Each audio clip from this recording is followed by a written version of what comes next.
नमस्कार दोस्तों, स्वागत है आप सभी का आर ओ के इम्पोर्टेंट प्रैक्टिस सेट में। आज की इस वीडियो के माध्यम से आर ओ एग्जाम के लिए महत्वपूर्ण प्रैक्टिस सेट कराने वाले हैं, जो कि आपके आने वाले एग्जाम के लिए बहुत ही महत्वपूर्ण रहेगी। तो आप सभी लोग वीडियो में लास्ट तक जुड़े रहें। चलिए आज की वीडियो शुरू करते हैं। आज का पहला सवाल है, हड़प्पा कालीन स्थल लोथल निम्नलिखित में से किस नदी के तट पर स्थित है? तो लोथल इनमें से भोगवा नदी के तट पर स्थित है। ऑप्शन नंबर ए इसका करेक्ट ऑप्शन है, जो कि गुजरात राज्य में है। ये भी ध्यान रखेंगे। अगर इसकी खोज की बात करें तो एस.आर. राव ने इसकी खोज की थी, लोथल की। ये भी ध्यान रखेंगे। अगला है, निम्न में से असत्य कथन युग्म की पहचान करें। चंद्रयान-3 का लिफ्ट भार लगभग 3900 किलोग्राम है। चंद्रयान-3 के लैंडर व रोवर की मिशन लाइफ लगभग 14 लूनर डे है। लैंडर विक्रम का अकेले वजन 1752 किलोग्राम है। केवल रोवर का भार 26 किलोग्राम है। तो पूछा है इनमें से कौन से युग्म गलत है? तो इनमें से पहला व चौथा गलत है, ठीक है। बाकी ये दोनों सही हैं, तो इसका करेक्ट ऑप्शन हो जाएगा ऑप्शन नंबर सी, पहला और चौथा। अगला है, फुलरीन में कितने कार्बन परमाणु होते हैं? 60, 48, 24, 64। तो फुलरीन में जो कि 60 कार्बन परमाणु होते हैं। ऑप्शन नंबर ए इसका करेक्ट ऑप्शन हो जाएगा, ठीक है। जो 60 कार्बन परमाणुओं से मिलकर ये बना होता है फुलरीन, ध्यान रखेंगे। अगला है, निम्न जीवों में से कौन सा जीव भारत में प्राकृतिक रूप से नहीं पाया जाता है? चीता, कृष्णग्रीव सारस, उड़न गिलहरी या फिर हिम तेंदुआ। तो इनमें से चीता जो कि भारत में प्राकृतिक रूप से नहीं पाया जाता है। ऑप्शन नंबर ए इसका करेक्ट ऑप्शन हो जाएगा, ठीक है। और साथ ही ये भी ध्यान रखेंगे कि लद्दाख व हिमाचल प्रदेश का राजकीय पशु भी चीता ही है, ठीक है। अगला क्वेश्चन, आपूर्ति, संग्रहण, वर्गीकरण, पृथक्करण एवं पुनर्प्रसंस्करण की 5 चरणों की प्रक्रिया किससे संबंधित होती है? तो ये प्रक्रिया जो कि प्लास्टिक पुनर्चक्रण से संबंधित होती है। ऑप्शन नंबर डी इसका करेक्ट ऑप्शन है। अगला, उत्तर प्रदेश मिलेट्स कदन्न पुनरुद्धार कार्यक्रम के संदर्भ में निम्नलिखित कथनों पर विचार करें। इसमें कदन्न की खेती, उपभोग और प्रसंस्करण को बढ़ावा मिलेगा। इसको 2022-23 से 2026-27 तक संचालित किया जाएगा। तो बताना इसमें से कौन सा कथन सही या गलत है? तो इसका राइट ऑप्शन हो जाएगा ऑप्शन नंबर सी। पूछा है इनमें से सत्य कथन, जो कि पहला और दोनों, ये दोनों कथन सही हैं, ध्यान रखेंगे, ठीक है। अगला है, उत्तर प्रदेश के किस जिले में सर्वाधिक बंजर भूमि का विस्तार पाया जाता है? झांसी, आगरा, हरदोई या फिर कानपुर जिले में। तो सबसे ज़्यादा बंजर भूमि जो कि उत्तर प्रदेश के झांसी जिले में पाई जाती है। ऑप्शन नंबर ए इसका करेक्ट ऑप्शन हो जाएगा, ठीक है, ध्यान रखेंगे। और अगर दूसरे स्थान पर पूछे कि कौन सा जिला है, तो दूसरे स्थान पर आगरा है, जहाँ पर दूसरे नंबर में सबसे ज़्यादा बंजर भूमि पाई जाती है, लेकिन पहले नंबर पर झांसी में पाई जाती है। अगला, निम्नलिखित में से उत्तर प्रदेश के किस जनपद में वायु अपर्दन सर्वाधिक मिलता है? इटावा, कन्नौज, मथुरा, आगरा, झांसी, बांदा, आगरा और मैनपुरी। तो इनमें से पूछा गया है कि उत्तर प्रदेश के किस जिले में वायु अपर्दन सर्वाधिक मिलता है? तो ये मथुरा और आगरा में मिलता है सबसे ज़्यादा वायु अपर्दन। ऑप्शन नंबर 20 का करेक्ट ऑप्शन हो जाएगा, ठीक है। अगला है, राष्ट्रीय पर्यावरण अभियांत्रिकी शोध संस्थान यानी कि नीरी महाराष्ट्र नागपुर में व्यवस्थित है। इसके 5 क्षेत्रीय कार्यालयों का सही संयोजन क्या है? तो इसके 5 क्षेत्रीय कार्यालयों का सही संयोजन है, जो कि दिल्ली में कार्यालय है, मुंबई में है, चेन्नई में है, हैदराबाद में है, उसके बाद कोलकाता में है। तो इस प्रकार इसका correct option option number A हो जाएगा, ठीक है, ध्यान रखेंगे। प्रसिद्ध विद्वान लेन पुल ने किसे लघु अकबर की संज्ञा दी थी? दारा शिकोह को, इब्राहिम द्वितीय को, मोहम्मद शाह रंगीला को या फिर जहांदर शाह को। तो प्रसिद्ध विद्वान लेन पुल ने लघु अकबर की संज्ञा जो कि दारा शिकोह को दी थी। ऑप्शन नंबर ए इसका करेक्ट ऑप्शन हो जाएगा। ये शाहजहां का बड़ा पुत्र था, ये भी ध्यान रखेंगे, दारा शिकोह, ठीक है। अगला, वेद और उसके ब्राह्मण ग्रंथ में से कौन सा सुमेलित नहीं है? तो एक तरफ वेद दिए गए हैं, एक तरफ ब्राह्मण ग्रंथ दिए गए हैं। तो ऋग्वेद का ऐतरेय ब्राह्मण होता है, ऐतरेय और कौशिकी, ये ब्राह्मण ग्रंथ ऋग्वेद के होते हैं, ध्यान रखेंगे। यजुर्वेद का शतपथ ब्राह्मण होता है। सामवेद का पंचविश ब्राह्मण वेद होता है। अथर्ववेद का टांडव ब्राह्मण वेद नहीं होता है, ये गलत है। अथर्ववेद का अगर ब्राह्मण ग्रंथ पूछे तो गोपथ होता है, ठीक है। ऑप्शन नंबर डी इसका सही जवाब हो जाएगा। पूछा है कौन सा सुमेलित नहीं है। अगला, कौन सा ग्रंथ अर्थशास्त्र पर लिखी गई एक टीका है? परिशिष्ट पर्व, प्रबंध कोश, प्रबंध चिंतामणि या फिर गार्गी संहिता? तो अर्थशास्त्र पर लिखी गई एक टीका जो कि प्रबंध चिंतामणि है। ऑप्शन नंबर सी इसका करेक्ट ऑप्शन हो जाएगा, ठीक है। ये अगर किसके द्वारा लिखी गई है ये पूछे आपसे, तो ये मेरु तुंग के द्वारा रचित की गई है, ठीक है, प्रबंध चिंतामणि। अगला, शीशम के विषय में निम्न कथनों पर विचार कीजिए। शीशम एक पर्णपाती वृक्ष होता है। यह भारतीय उपमहाद्वीप और दक्षिणी ईरान की मूल प्रजाति है।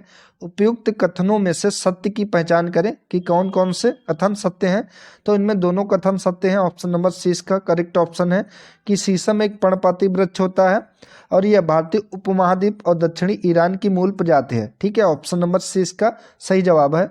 अगला, कूनो राष्ट्रीय उद्यान के बारे में विचार करें। यह पन्ना टाइगर रिजर्व से प्राकृतिक भू क्षेत्रों के माध्यम से जुड़ा हुआ है। यह उद्यान उत्तर पश्चिम सीमा पर चंबल नदी के साथ रणथंभौर राष्ट्रीय उद्यान और कैला देवी वन्य जीव अभ्यारण्य से जुड़ा हुआ है। तो इनमें से सही युग्म का चयन करना है। तो इनमें से दोनों युग्म सही हैं। Option number C correct option है इसका। अगला, निम्नलिखित में से असत्य युग्म का चयन करें। एक तरफ टाइगर रिजर्व है और एक तरफ उनकी स्थिति कहाँ पर है? तो रामगढ़ विषधारी टाइगर रिजर्व जो कि राजस्थान में है, बिल्कुल सही है। रानीपुर टाइगर रिजर्व उत्तर प्रदेश में है, ठीक है। कूनो टाइगर रिजर्व जो कि मध्य प्रदेश में है, ठीक है। लेकिन दुर्गावती टाइगर रिजर्व ये आंध्र प्रदेश में नहीं है, ठीक है, ये ध्यान रखेंगे। दुर्गावती टाइगर रिजर्व जो कि मध्य प्रदेश में इसका विस्तार होगा, ठीक है, ये ध्यान रखेंगे। ऑप्शन नंबर डी इसका सही जवाब है। अगला, रीजनिंग का क्वेश्चन है यहाँ पर ब्लड रिलेशन का, जो कि नेहा विपुल की माँ है, रजत नेहा का भाई है, प्रभाकर रजत का पिता है। प्रभाकर का विपुल से क्या संबंध है? इसके लिए यहाँ पर आपको आरेख बनाना पड़ेगा कि नेहा विपुल की माँ है। तो यहाँ पे विपुल हो जाएगा और नेहा इसकी माँ हो जाएगी। उसके बाद क्या पूछा गया है कि रजत नेहा का भाई है। तो रजत नेहा का भाई है, ट्रिंगल से मेल को करेंगे, यहाँ पे आर कर देंगे। रजत नेहा का भाई है। प्रभाकर रजत का पिता है, यहाँ पे प्रभाकर हो जाएगा ट्रिंगल से, जो कि रजत का पिता है। प्रभाकर का विपुल से क्या संबंध है? तो नाना हो जाएगा यहाँ पे, दादा या माता के माँ का पिता, नाना या माँ का पिता हो जाएगा। ऑप्शन नंबर 20 का करेक्ट ऑप्शन हो जाएगा। अगला, यदि Q का अर्थ प्लस है, J का अर्थ मल्टीप्लाई है, T का अर्थ माइनस है और K का अर्थ भाग है, तो यहाँ पे आप साइन रख सकते हैं कि K का अर्थ पूछा गया है कि भाग है, Q का अर्थ यहाँ पर प्लस है, साथ ही J का अर्थ मल्टीप्लाई है और T का अर्थ यहाँ पर माइनस है। तो इसको बोर्ड मास से कैलकुलेशन कर लेंगे, ठीक है। इसका आंसर आएगा जो कि 77 आएगा। ऑप्शन नंबर डी इसका करेक्ट ऑप्शन है। अगला है, इनमें से कितने ट्रिंगल हैं? त्रिभुज इनमें से कितने हैं? तो यहाँ पे 3 इसमें हैं, 3 इसमें हैं, 3 इसमें हैं और 3 इसमें हैं। उसके बाद यहाँ पे अगर जोड़ेंगे तो एक ये हो जाएगा, 2 3 3 9 12 और 12 से ज़्यादा 13 1 14, तो इनमें यानी कि 20 ट्रिंगल हैं। ऑप्शन नंबर सी इसका करेक्ट ऑप्शन है। अगला है, उत्तर प्रदेश जनसंख्या नीति 2021-30 के संदर्भ में निम्नलिखित कथनों पर विचार कीजिए। पहला है, 0 से 1 वर्ष आयु में शिशु मृत्यु दर प्रति 1000 जीवित जन्म पर को वर्ष 2026 तक 32 और वर्ष 2030 तक 22 पर लाने का लक्ष्य रखा गया है। दूसरा है, 5 वर्ष से कम उम्र की मृत्यु दर को प्रति हजार जीवित जन पर वर्ष 2026 तक 35 और वर्ष 2030 तक 25 पर लाने का लक्ष्य रखा गया है। तो उपयुक्त में से कौन सा कथन सही है? नीचे दिए गए कूटों की सहायता से सही उत्तर का चयन करें। तो इनमें से सही कथन दोनों हैं, ऑप्शन नंबर 1 और 2 दोनों करेक्ट ऑप्शन है। ठीक है। 11 जून 2019 को उत्तर प्रदेश सरकार द्वारा वृद्धावस्था पेंशन योजना के तहत प्रदत्त पेंशन राशि को प्रति लाभार्थी 400 रुपये से बढ़ाकर 500 रुपये करने का निर्णय लिया गया। इस संदर्भ में निम्नलिखित कथनों पर विचार करें। इस योजना के तहत 60 से 79 वर्ष आयु के लाभार्थियों को पेंशन प्रदान किया जाना है, या इस 500 रुपये की राशि में 300 रुपये राज्य का अंश और 200 रुपये केंद्र का अंश शामिल है। तो इनमें आपको बताना है कि कौन सा कथन सही है। तो इनमें दोनों कथन सही हैं, ऑप्शन नंबर सी इसका करेक्ट ऑप्शन है। अगला क्वेश्चन, निम्नलिखित नगरों में से कौन सा एक सही सुमेलित नहीं है? प्राचीन नाम है, उनके आगे उनका आधुनिक नाम दिया गया है। तो मधुपुरी जो कि मथुरा का नाम था प्राचीन नाम, ब्रह्मसारणी बरसाना का प्राचीन नाम था, ब्रह्मवर्त जो कि बिठौर का नाम था, चंद्रनगर फर्रुखाबाद का नाम था। तो ये गलत है, चंद्रनगर फर्रुखाबाद का नहीं लेकिन फिरोजाबाद का ये प्राचीन नाम था। ठीक है, जिसे सुहाग नगरी के नाम से जाना जाता है। इसका पुराना नाम चंद्रनगर था, ना कि फर्रुखाबाद का था। तो ऑप्शन नंबर डी इसका सही जवाब हो जाएगा। सूची 1 को सूची 2 से मिलाइए तथा नीचे दिए गए कूट की सहायता से सही उत्तर का चयन कीजिए। एक तरफ नहर परियोजना है, एक तरफ उनका उद्गम स्थल है। तो आपको बताना है इनमें से कौन सा करेक्ट ऑप्शन हो जाएगा। तो मध्य गंगा नहर जो कि बिजनौर से है, ये सरयू नहर जो कि करतनिया बहराइच से है, घग्गर नदी जो कि मिर्जापुर से है, मौदहा बांध नहर जो कि हमीरपुर बिरमा से है। तो इसका करेक्ट ऑप्शन हो जाएगा ऑप्शन नंबर सी। 1, 2, 3, 4 सही है। ठीक है। निम्नलिखित कथनों पर विचार कीजिए। माहीगिरी जनजातीय समुदाय उत्तर प्रदेश के बिजनौर जिले में पाई जाती है। बुक्सा जनजाति उत्तर प्रदेश के मुख्यतः बिजनौर जिले में पाई जाती है। उपयुक्त कथनों में से कौन सा कथन सही है?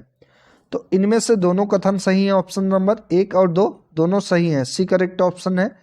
अगस्त 2023 में प्रधानमंत्री नरेंद्र मोदी ने इसरो की टीम को संबोधित करते समय चंद्रयान 3 के लैंडिंग साइट का क्या नाम रखा? इंपॉर्टेंट क्वेश्चन है ये। तो तिरंगा, शिव शक्ति, विष्णु शक्ति या फिर इनमें से कोई भी नहीं। तो शिव शक्ति पॉइंट रखा गया है नाम।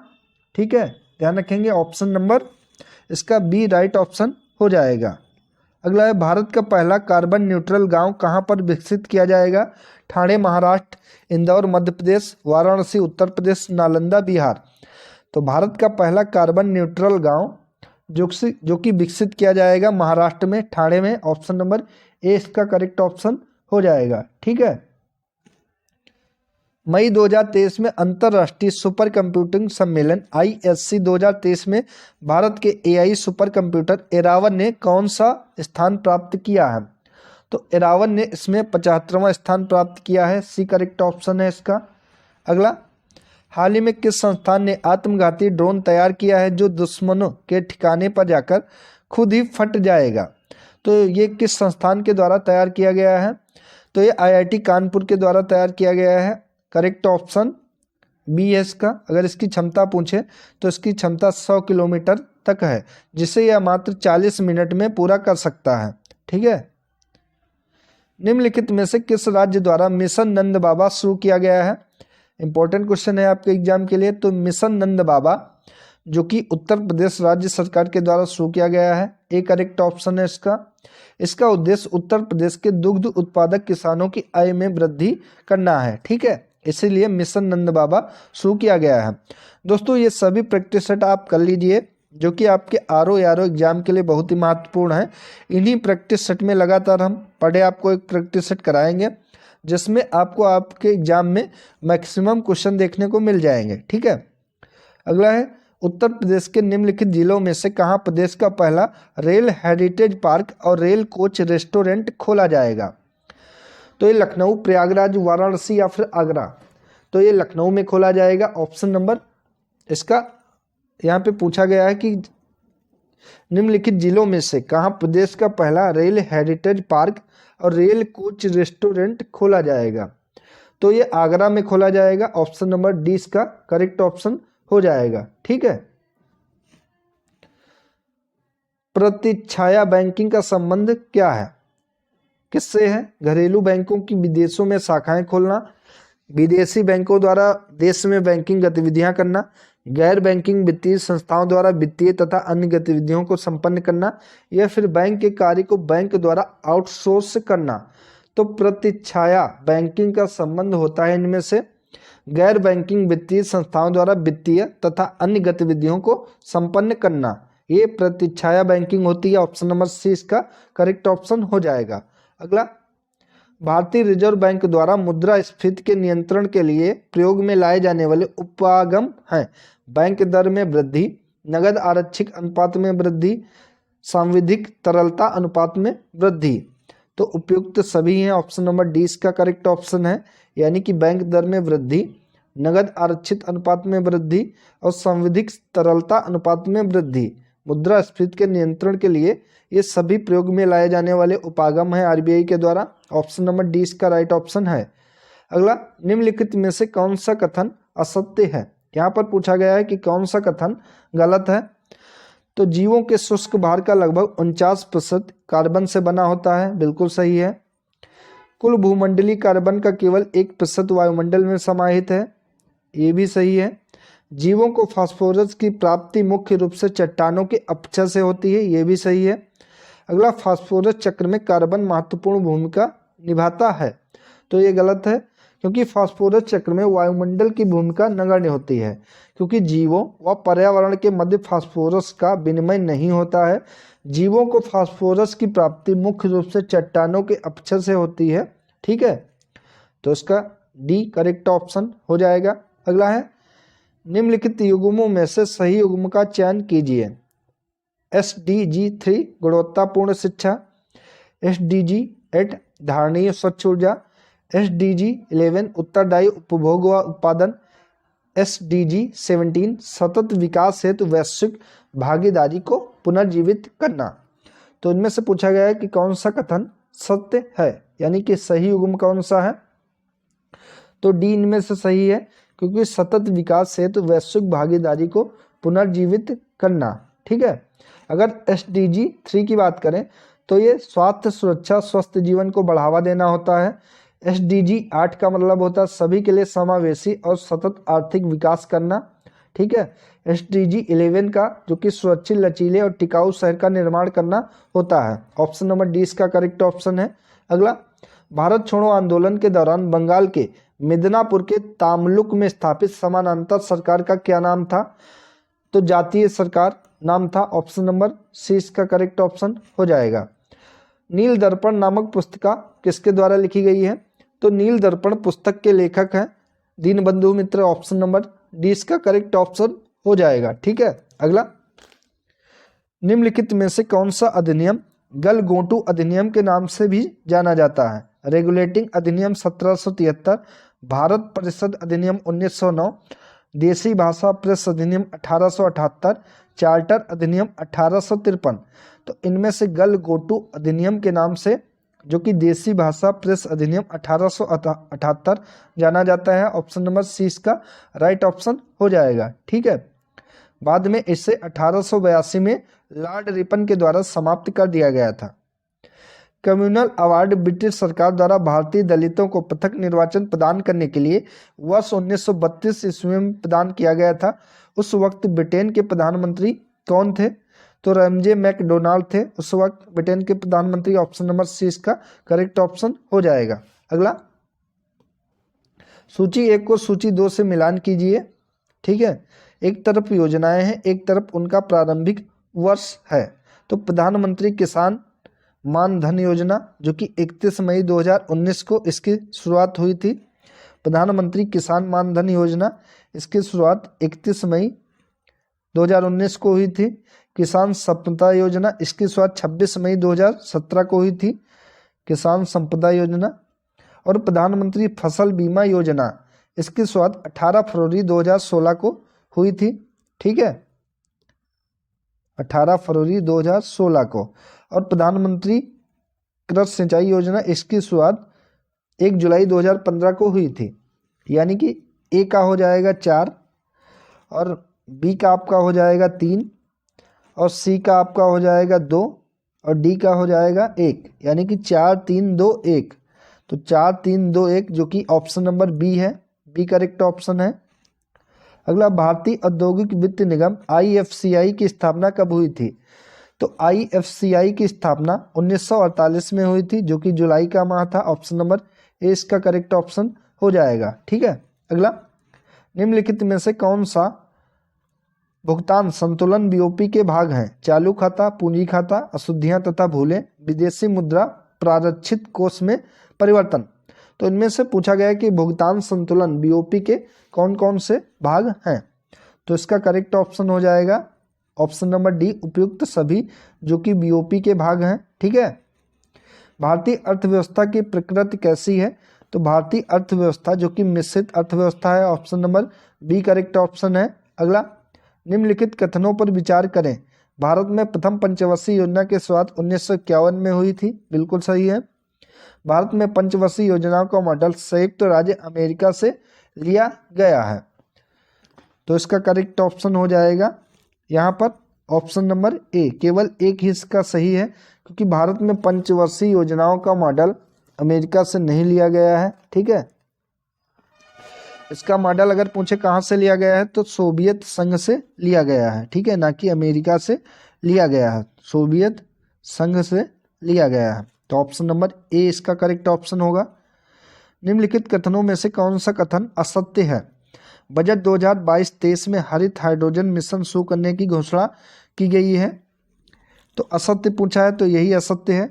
इसका उद्देश्य वर्ष 2030 तक 5 MMT हरित हाइड्रोजन प्रतिवर्ष उत्पादित करना है। तो ये सही ऑप्शन नंबर ए इसका करेक्ट ऑप्शन हो जाएगा। अगला, कोयला उत्पादन 2020-21 के संदर्भ में निम्नलिखित कथनों पर विचार करें। छत्तीसगढ़ 22.12% संपूर्ण उत्पादन में हिस्सेदारी के साथ देश में कोयला उत्पादन में शीर्ष स्थान पर रहा है। सर्वाधिक उत्पादन हिस्सेदारी निजी क्षेत्र की है। भारत में कोयले के निक्षेप गोंडवाना क्रम की चट्टानों में पाए जाते हैं। तो इसका ये ऑप्शन नंबर ए गलत है, क्योंकि सर्वाधिक उत्पादन हिस्सेदारी निजी क्षेत्र का है। पूछा गया है कि कौन सा कथन सत्य है। तो इनमें से पहला और तीसरा कथन सत्य है, बाकी दूसरा असत्य है। तो ऑप्शन नंबर सी इसका करेक्ट ऑप्शन हो जाएगा। अगला, निम्नलिखित में से कौन राष्ट्रपति के निर्वाचन हेतु निर्वाचक गण के सदस्य हैं? नीचे दिए गए कूट से सही उत्तर चुनिए। राज्य विधानसभाओं के सभी निर्वाचित सदस्य, संघ राज्य क्षेत्रों की विधानसभाओं दिल्ली एवं पांडिचेरी के सभी निर्वाचित सदस्य, संसद के दोनों सदनों के निर्वाचित सदस्य, या सभी राज्यपाल तथा उपराज्यपाल। तो पूछा गया है कि इनमें से राष्ट्रपति के निर्वाचन हेतु निर्वाचक गण के सदस्य कौन कौन से हैं? तो ऑप्शन नंबर सी इसका करेक्ट ऑप्शन हो जाएगा कि सभी राज्यपाल तथा उपराज्यपाल नहीं है, बाकी सभी हैं। तो ऑप्शन नंबर सी इसका करेक्ट ऑप्शन हो जाएगा। पहला, दूसरा और तीसरा सही है। अगला, संविधान की किस अनुसूची में सरकारों द्वारा शुल्क एवं कर लगाने का अधिकार उल्लिखित किया गया है? तो ये 7वीं अनुसूची के अंतर्गत है। डी करेक्ट ऑप्शन है। भारत के संविधान की 12वीं अनुसूची में नगर पालिकाओं के लिए कुल कितने मत दिए गए हैं? तो नगर पालिकाओं के लिए कुल 18 मत दिए गए हैं। ठीक है, ऑप्शन नंबर सी इसका करेक्ट ऑप्शन हो जाएगा। अगला, भारत के संविधान में निम्नलिखित में से क्या उल्लिखित है? संसद राष्ट्रपति और दोनों सदनों से मिलकर बनेगी।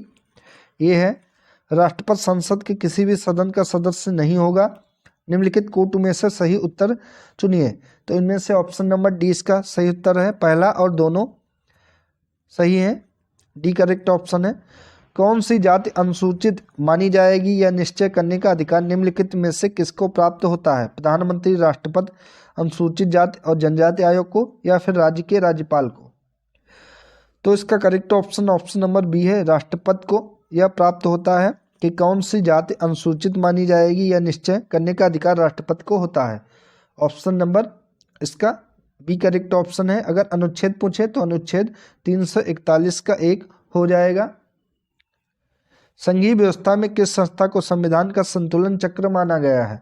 तो संविधान का संतुलन चक्र जो कि न्यायपालिका को माना गया है, ये करेक्ट ऑप्शन है। अगला, संघीय प्रणाली का निम्नलिखित में से कौन सा लक्षण भारतीय राजनीतिक प्रणाली में नहीं पाया जाता है? तो इनमें से संसद की सर्वोच्चता नहीं होती है, option number C correct option है। भारत में सर्वाधिक अनुसूचित जनजाति की जनसंख्या किस राज्य में निवास करती है? तो अनुसूचित जनजाति यानी कि एसटी कैटेगरी सबसे ज्यादा भारत के मध्य प्रदेश राज्य में निवास करती है, ऑप्शन नंबर डी इसका करेक्ट ऑप्शन हो जाएगा। ये 2011 की जनगणना के अनुसार है।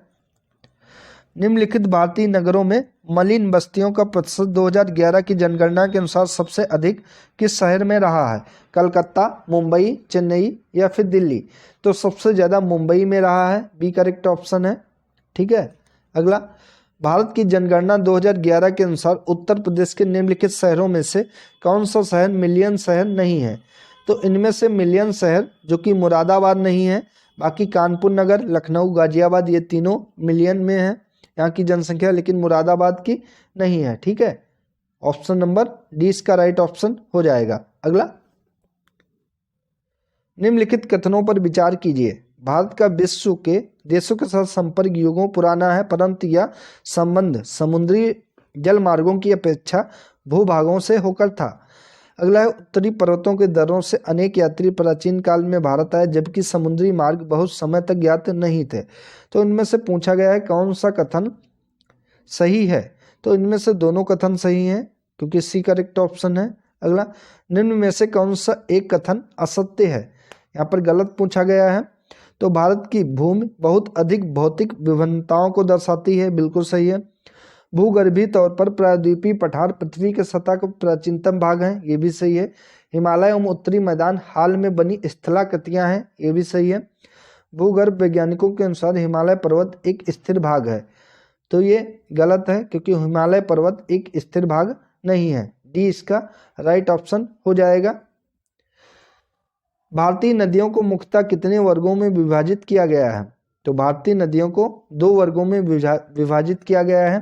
पहला है जो कि हिमालयी नदियां कहलाती हैं, यानी कि जो हिमालय से नदियां निकलती हैं, और दूसरा जो कि प्रायद्वीपीय नदियां हैं। ठीक है, प्रायद्वीपीय नदियां हैं, यानी कि ये प्रायद्वीपीय भारत है, जो नीचे का ऐसा यहाँ से जो नदियां निकलती हैं ये प्रायद्वीपीय नदियां कहलाती हैं। उसके ऊपर जो नदियां हैं वो हिमालयी नदियां कहलाती हैं। तो 2 वर्गों में विभाजित किया गया है।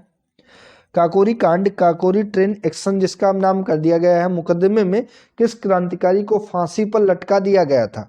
अशफाक उल्ला खां, भगत सिंह, चंद्रशेखर आज़ाद या फिर भगवती चरण बोहरा को? तो इनमें से अशफाक उल्ला खां को फांसी पर लटका दिया गया था, ऑप्शन नंबर ए इसका करेक्ट ऑप्शन है। अगर पूछे काकोरी ट्रेन एक्शन कांड कब हुआ था, तो 9 अगस्त 1925 को हुआ था, ध्यान रखेंगे आप लोग। ठीक है, ऑप्शन नंबर ए इसका करेक्ट ऑप्शन है।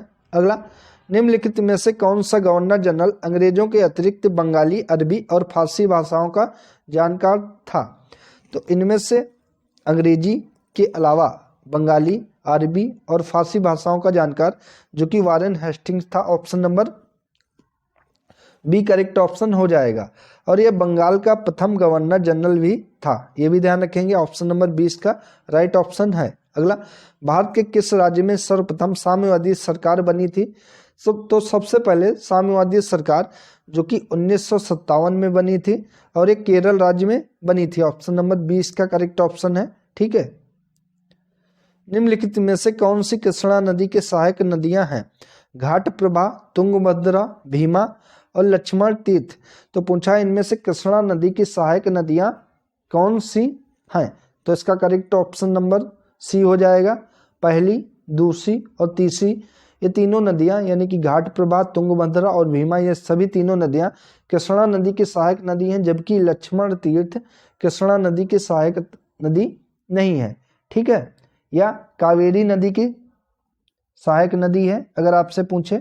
ठीक है, अगला, एशिया महाद्वीप में मानसूनी जलवायु मुख्यतः पाई जाती है दक्षिण एशिया में, पश्चिमी एशिया में, दक्षिण पूर्व एशिया में। तो मानसूनी जलवायु जो कि पाई जाती है दक्षिण एशिया में व दक्षिण पूर्व एशिया में, पहला और तीसरा, ऑप्शन नंबर सी इसका करेक्ट ऑप्शन है। लगभग 27 डिग्री से 30 डिग्री उत्तर अक्षांशों के मध्य सक्रिय जेट धाराओं को निम्नलिखित में से किस नाम से जाना जाता है? तो जेट धाराओं को उपोष्ण कटिबंधीय पश्चिमी जेट स्ट्रीम के नाम से जाना जाता है। सी करेक्ट ऑप्शन है। ठीक है, अगला, जनगणना के संदर्भ में निम्नलिखित कथनों पर विचार कीजिए। 1881 में पहली बार एक संपूर्ण जनगणना की गई तथा उसी समय से प्रत्येक 10 वर्ष पर जनगणना हुई। भारतीय जनगणना जनसांख्यिकी, सामाजिक तथा आर्थिक आंकड़ों का सबसे बृहद स्रोत है। ये भी तो पहला व दूसरा दोनों सही है। डी करेक्ट ऑप्शन है। सूची 1 को सूची 2 से सुमेलित कीजिए तथा सूचियों के नीचे दिए गए कूट से सही उत्तर कीजिए। तो यहाँ पर मानसूनी वन जो कि सागौन तथा साखू हैं, और यानी कि मानसून वन, सागौन और साखू हो जाएंगे। विषुवत रेखीय वन तो महोगनी और रोजवुड हो जाएंगे जो कि, और भूमध्य सागरीय वन तो भूमध्य सागरीय वन आपके हो जाएंगे जो कि आलू बुखारा और जैतून, तो एक इसका हो जाएगा। और शंकुधारी वन चीड़ व फर हो जाएंगे, तो डी का दूसरा हो जाएगा और सी का पहला हो जाएगा और ए का आपका तीसरा हो जाएगा और बी का चौथा। तो 3 4 1 2, तो 3 4 1 2 जो कि ऑप्शन नंबर ए है। ठीक है, ए करेक्ट ऑप्शन है। डार्लिंग श्रृंखला ऑस्ट्रेलिया के निम्नलिखित तटों में से किस पर स्थित है?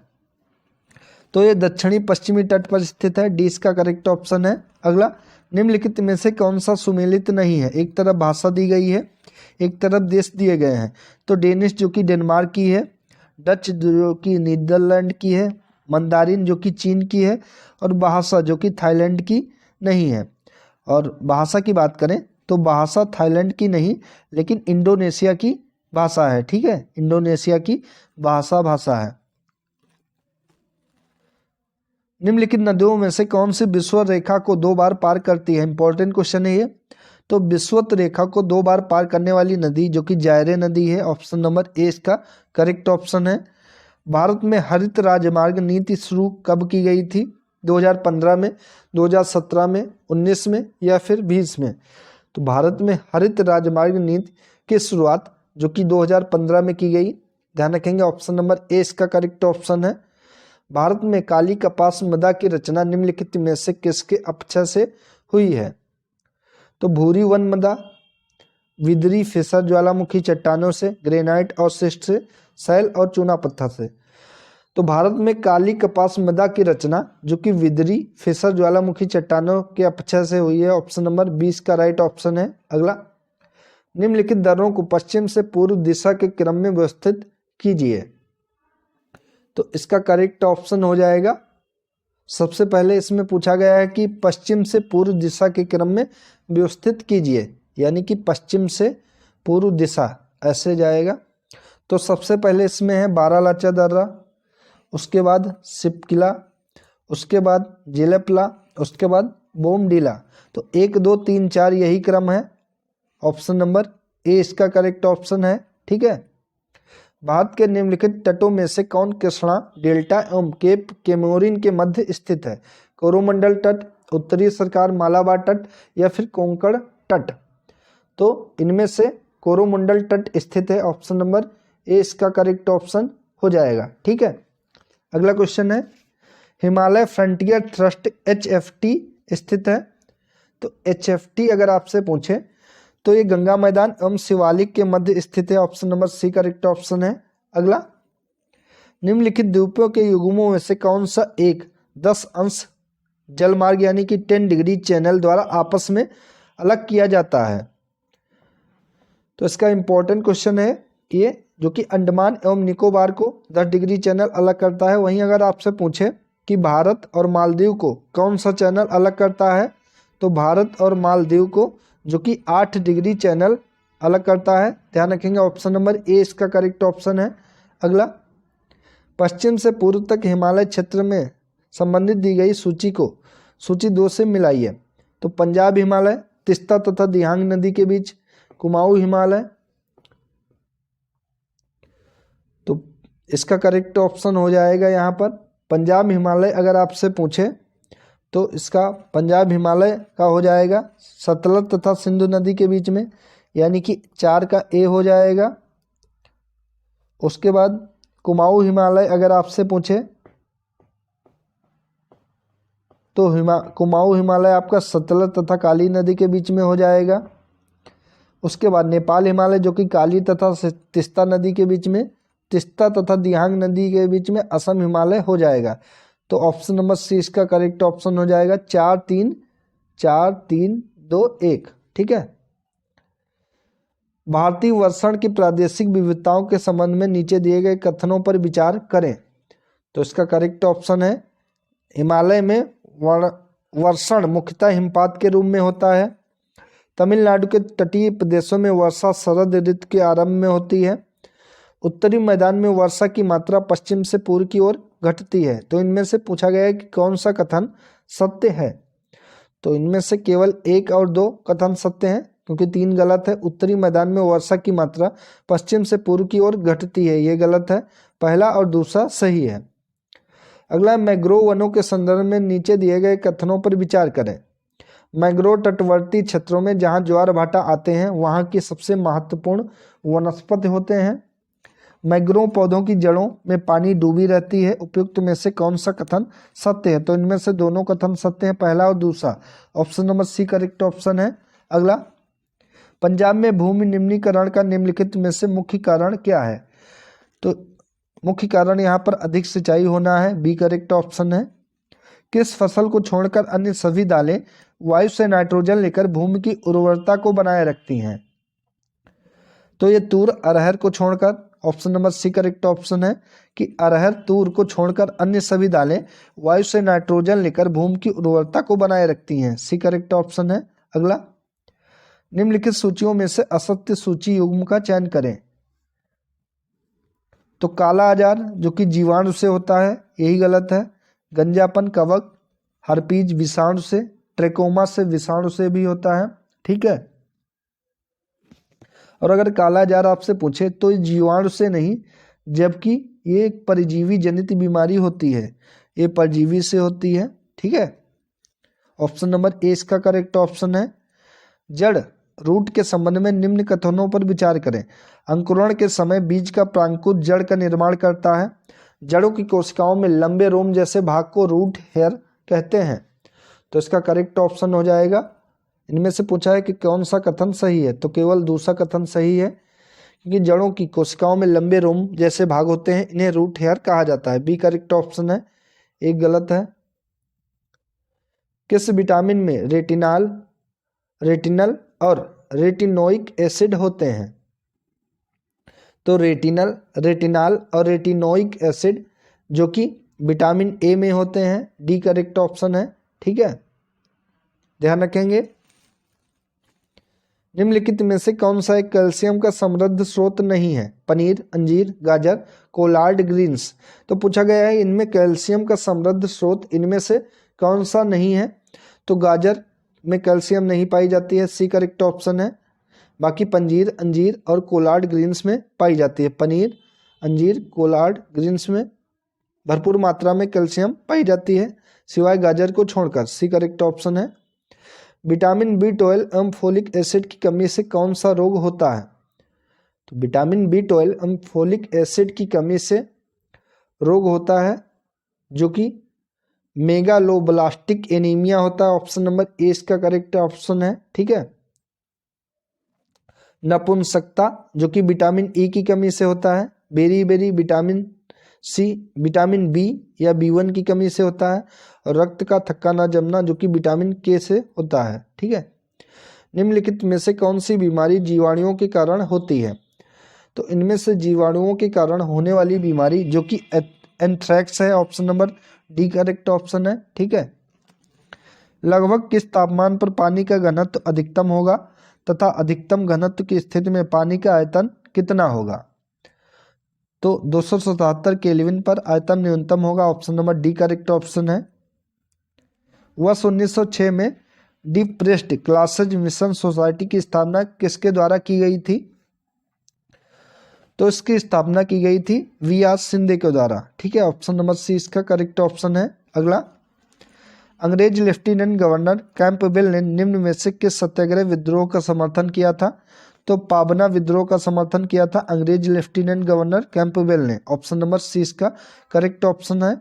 और यह एक कृषक विद्रोह था जो कि 1873-76 में हुआ था, ध्यान रखेंगे। दिल्ली सल्तनत के किस सुल्तान ने खाद्यान्न पर से जकात नामक कर हटा दिया गया था? तो जकात नामक कर हटाया था जो कि सिकंदर लोदी ने। ठीक है, ऑप्शन नंबर डी इसका करेक्ट ऑप्शन हो जाएगा। और दोस्तों सिकंदर लोदी ने ही 1504 ईस्वी में आगरा शहर की स्थापना की थी, ये भी ध्यान रखेंगे। अगला है पुर्तगाली गवर्नर अल्बुकर्क ने भटकल में एक कारखाना खोलने की अनुमति प्राप्त करने के उद्देश्य से किसे कृष्णदेव राय के दरबार में भेजा था? तो इसका करेक्ट ऑप्शन हो जाएगा आपका option number C, father Louis को कृष्णदेव राय के दरबार में अल्बुकर्क ने भेजा था। ऑप्शन नंबर सी इसका करेक्ट ऑप्शन हो जाएगा। ध्वनि के विषय में निम्न कथनों में से असत्य की पहचान करें। तो ध्वनि तरंगे अनुप्रस्थ यांत्रिक तरंगे होती हैं, यही गलत है। बाकी ध्वनि तरंगे निर्वात में यात्रा नहीं करती। ध्वनि तरंगे का आयाम कंपन कराने के लिए प्रयुक्त बल पर निर्भर रहता है, ये भी सही है। श्रवणीय रेंज 20 हर्ट्ज से लेकर 20,000 हर्ट्ज से नीचे की आवृत्ति वाली ध्वनि तरंगों को इंफ्रासोनिक तरंग कहा जाता है, ये भी सही है सिवाय एक के। तो ए इसका करेक्ट ऑप्शन हो जाएगा। अगला, सूची 1 को सूची 2 से सुमेलित कीजिए। एक तरफ उद्गम क्षेत्र दिए गए हैं, एक तरफ नदियां दी गई हैं। तो ब्रह्मगिरी पहाड़ी से जो कि कावेरी नदी निकलती है, वेरीनांग सीता झरना जो कि झेलम नदी से, महाबलेश्वर कृष्णा नदी से, छोटा नागपुर के पठार से स्वर्ण रेखा नदी निकलती है। तो ऑप्शन नंबर इसका करेक्ट ऑप्शन हो जाएगा बी, ए का पहला, बी का दूसरा, सी का तीसरा और डी का चौथा। बी करेक्ट ऑप्शन है। अगला, निम्नलिखित युगों में से कौन सा एक सुमेलित नहीं है? एक तरफ नगर दिए गए हैं और एक तरफ नदी दी गई है। तो इनमें से पूछा है कि कौन सा सुमेलित नहीं है। तो बर्लिन जो कि राइन नदी, यही सुमेलित नहीं है। ठीक है, बर्लिन की बात करें तो ये स्प्री नदी के किनारे स्थित है, स्प्री नदी के किनारे स्थित है। बाकी लंदन टेम्स नदी के है, न्यूयॉर्क हडसन नदी के किनारे है, वियना डेन्यूब नदी के किनारे है। ऑप्शन नंबर ए इसका करेक्ट ऑप्शन है। अगला, एक तरफ प्रसिद्ध मंदिर दिए गए हैं, एक तरफ राज्य दिए गए हैं। तो विद्याशंकर मंदिर अगर आपसे पूछे तो ये कर्नाटक राज्य में है। राजरानी मंदिर आपसे पूछे तो ये उड़ीसा राज्य में है। कंदरिया महादेव मंदिर अगर आपसे पूछे तो खजुराहो मध्य प्रदेश में है। और भीमेश्वर स्वामी मंदिर ये आपका आंध्र प्रदेश में।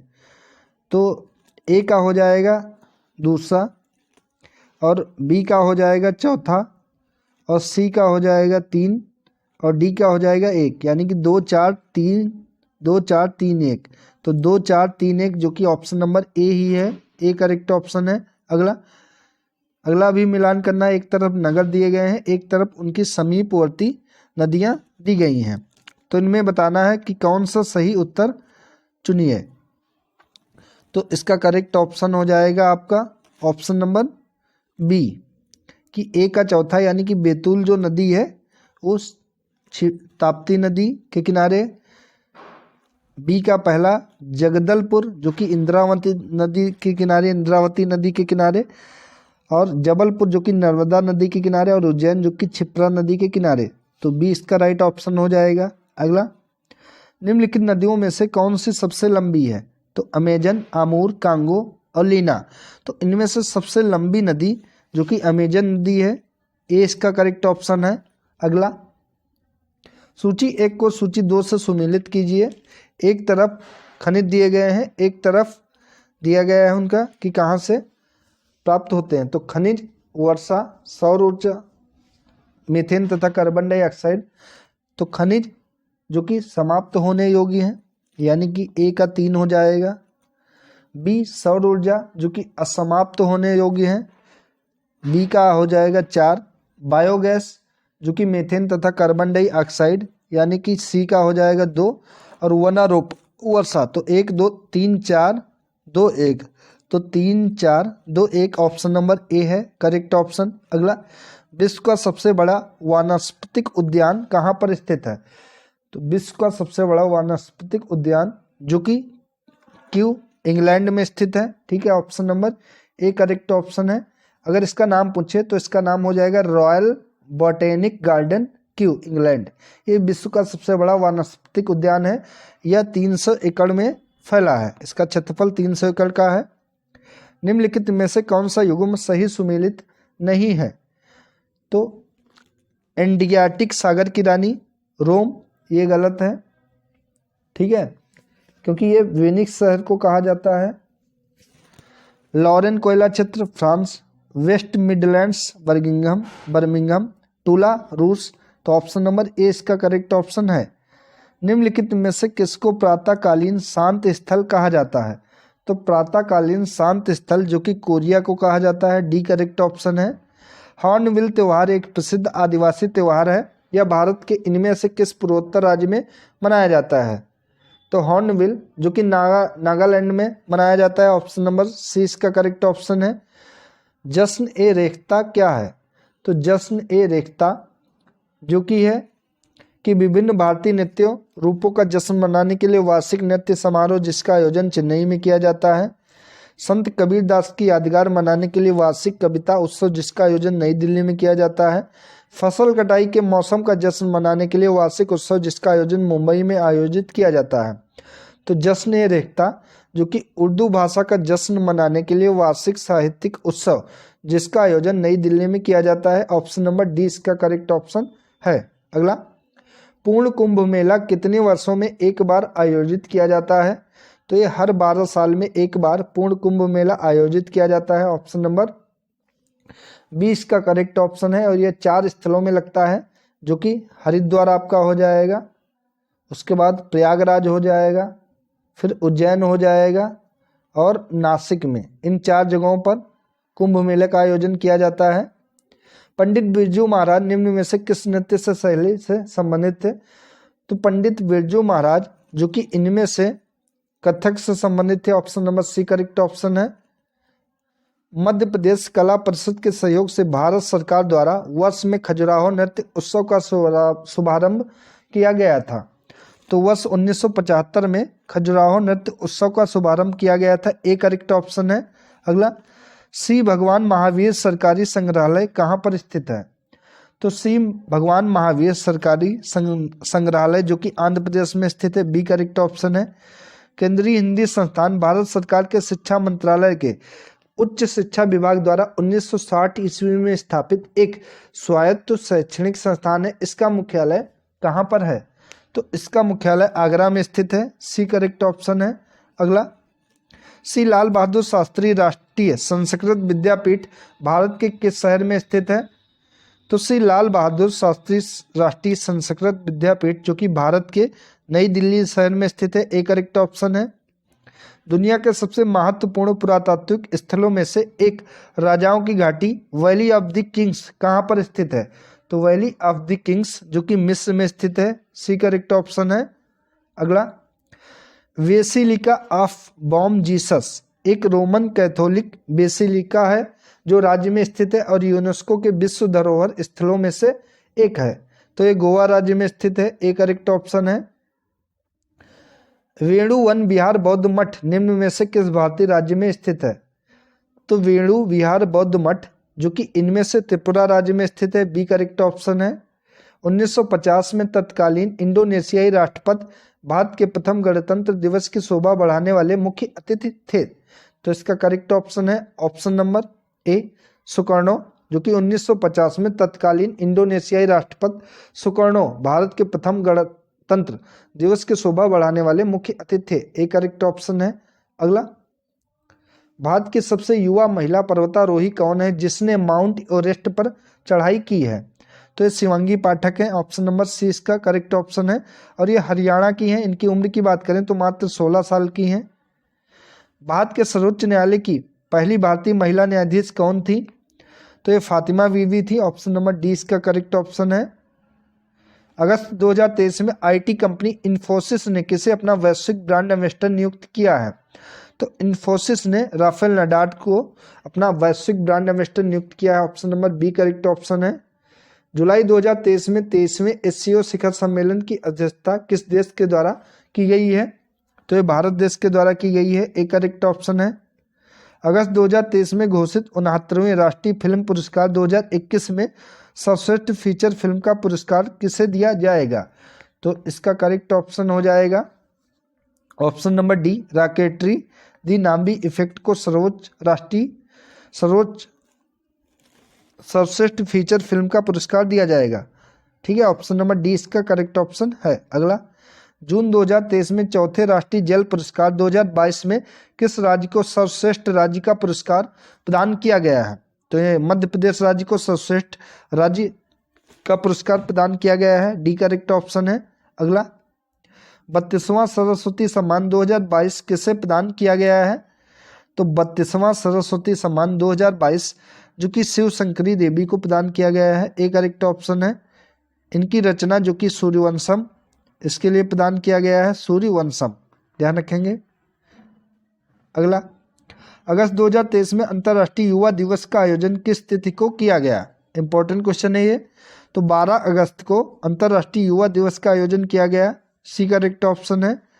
अगस्त 2023 में 15वां ब्रिक्स सम्मेलन का आयोजन किस देश में किया गया? तो 15वां ब्रिक्स सम्मेलन का आयोजन जो कि दक्षिण अफ्रीका में किया गया, डी करेक्ट ऑप्शन है। जुलाई 2023 में नाटो शिखर सम्मेलन 2023 का आयोजन कहाँ पर किया गया? तो नाटो शिखर सम्मेलन 2023 का आयोजन पूछा गया है जो कि किया गया है लिथुआनिया में, option number B correct option है। अगला, अगस्त 2023 में किस सार्वजनिक कंपनी को महारत्न का दर्जा दिया गया है?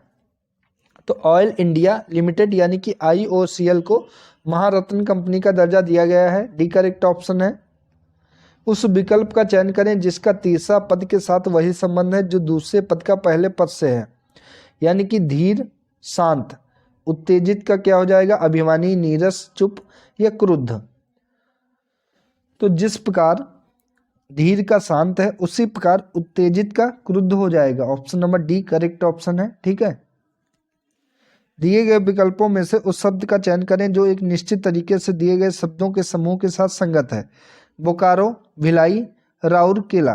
तो इनमें से दुर्गापुर हो जाएगा, ऑप्शन नंबर डी इसका करेक्ट ऑप्शन है। ठीक है, ये सभी स्थानों में इस्पात संयंत्र स्थापित किए गए हैं। तो इनमें से बड़ौदा नहीं है, कानपुर, लखनऊ, दुर्गापुर में है, option number D correct option है। एक निश्चित कूट भाषा में AVOID यानी कि एवॉइड को ये और मल्टी को ये लिखा जाता है, उसी प्रकार इलिवेंट को किस प्रकार लिखा जाएगा? तो इनमें से इसका करेक्ट ऑप्शन हो जाएगा 4 5 4 4 7। ठीक है, उस संख्या का चयन कीजिए जो निम्नलिखित श्रेणी में प्रश्न चिन्ह के स्थान पर आएगी। तो इनमें सबसे पहले 7 है, फिर 8 है, फिर 28 है, उसके बाद 224 है, उसके बाद 212 है। तो इनमें अगर 7 को 8 से मल्टीप्लाई करेंगे तो 56 हो जाएगा। उसके बाद अगर 56 को 1/2 से भाग करेंगे तो यहाँ पर 28 आएगा। उसके बाद अगर 28 को 8 से भाग करेंगे तो आपका 224 आ जाएगा। उसके बाद फिर 1/2 से करेंगे तो 112, और 112 को 8 से भाग करना है तो 896 आएगा। ऑप्शन नंबर 20 का करेक्ट ऑप्शन है। दिए गए विकल्पों में से उस संख्या का चयन करें जो निम्नलिखित तालिका में प्रश्न चिन्ह के स्थान पर आ सकती है। तो 6 8 28, तो 28 + 8 = 36 होगा, यानी कि 28 + 8 36, तो इसका स्क्वायर है 63 + 18 81, 9 का स्क्वायर है तो 94 + 13 कितना इसमें जोड़ा जाए?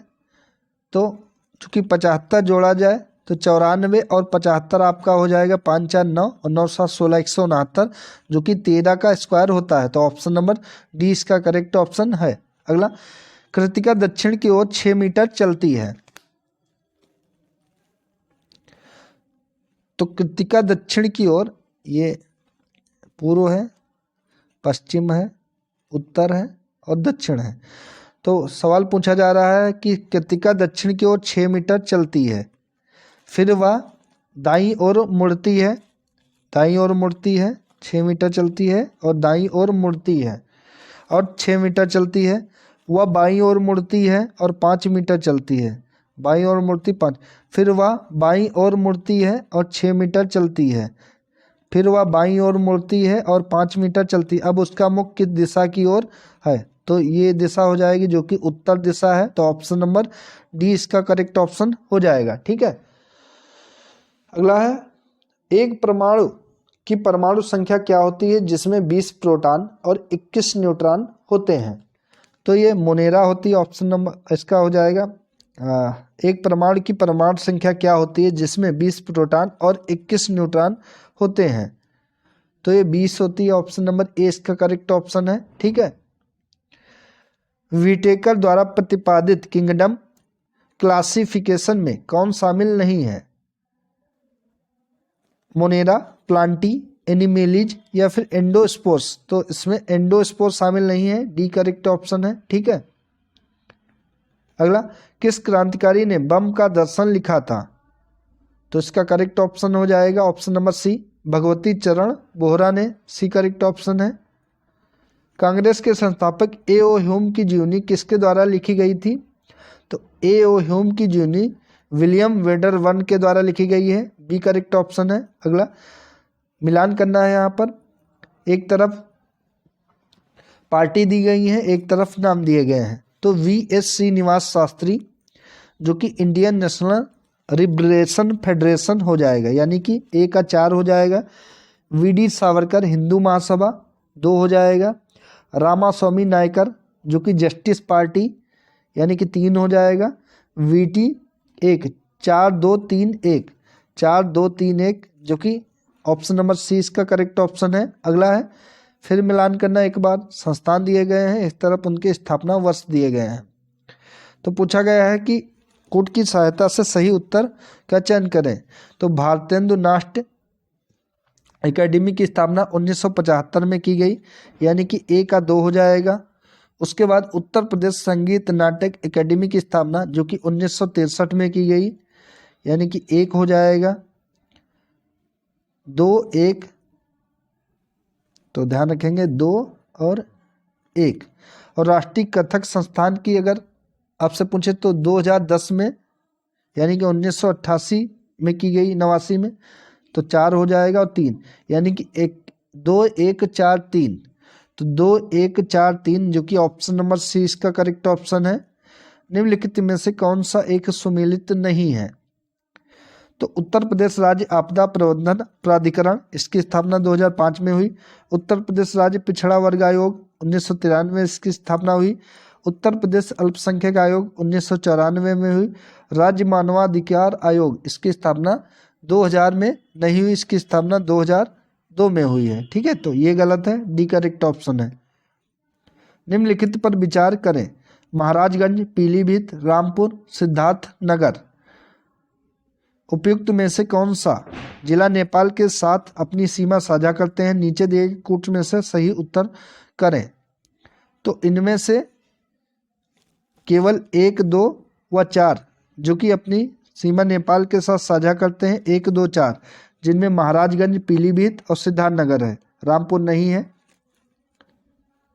ऑप्शन नंबर सी इसका करेक्ट ऑप्शन है। अगला, निम्नलिखित में से किसका यह मत था कि पृथ्वी सूर्य की परिक्रमा करती है?